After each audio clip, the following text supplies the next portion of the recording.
আসসালামু আলাইকুম এভরিওয়ান, সবাই কেমন আছেন? আল্লাহর অশেষ রহমতে আমরা অনেক অনেক ভালো আছি। কাছে কিংবা দূরে যে যেখান থেকে আমার ভিডিও দেখছেন সবাইকে অসংখ্য ধন্যবাদ জানাচ্ছি।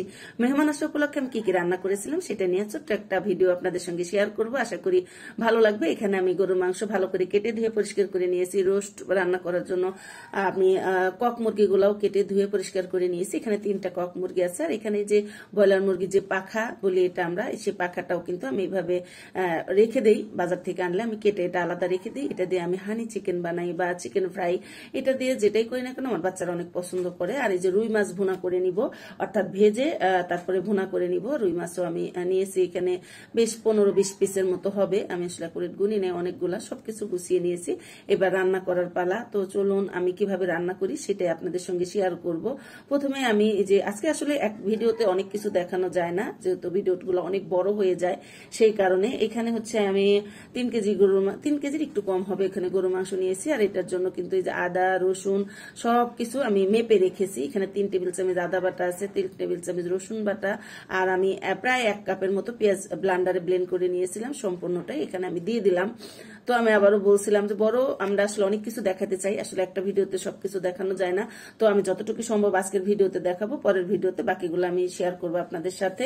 আমি ধনিয়া গুঁড়া 2 টেবিল চামচের বেশি দিয়েছি, হলুদের গুঁড়া 2 টেবিল চামচ দিয়েছি, মরিচের গুঁড়া দিচ্ছি। তবে ঝালটা কিন্তু যার যার পছন্দ অনুযায়ী দিবেন, কারণ মেহমান আইলে অনেকে ঝাল কম খায়, সেই কারণে ঝালটা কম দেওয়াই বেটার। যারা বেশি খায় তাদের জন্য এক্সট্রা একটু শুকনো মরিচ ভেজে দিলে বা কাঁচা মরিচ দিলে তারা খেতে পারে, কিন্তু যারা কম খায় তারা কিন্তু বেশি হলে খেতে পারে না। তো এটা অবশ্যই আমাদের মাথায় রাখতে হবে, এটা কিন্তু অনেক বড় একটা টিপস, আপনারা মাথায় রাখবেন।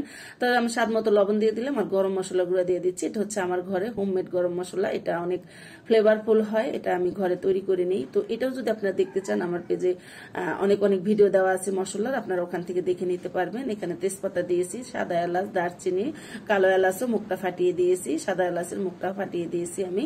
তো আমি আরেকটু লবণ দিলাম, আমার প্রথমে মনে হচ্ছিল লবণটা একটু কম হবে, সেজন্য আবার একটু লবণ দিয়েছি। আর আমি প্রায় 4 টেবিল চামচের মতো তেল দিয়েছি। আমি পেঁয়াজ বাটা আরেকটু দিয়ে দিলাম, অর্থাৎ ওখানে 1.5 কাপের মতো দিয়েছিলাম, আর আমি বাকিটা দিয়ে যেন 1 কাপ পূর্ণ হয় সেটা দিয়ে দিলাম। অনেক সময় পেঁয়াজের যে ব্লান্ডার দেওয়া যায় বা পেঁয়াজ বেটে দেওয়া যায় সেটা দিয়ে কিন্তু গ্রেভিটা তৈরি হয়। তো গ্রেভিটা যদি আপনারা মাখা মাখা রাখতে চান অবশ্যই পেঁয়াজ বাটাটা একটু বেশি দিবেন।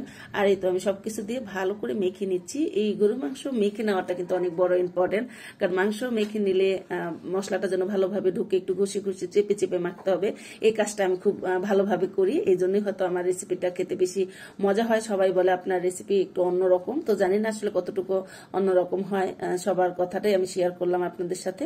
আর প্রায় আমি এটা 20 মিনিটের মতো মাখিয়ে নিয়েছি।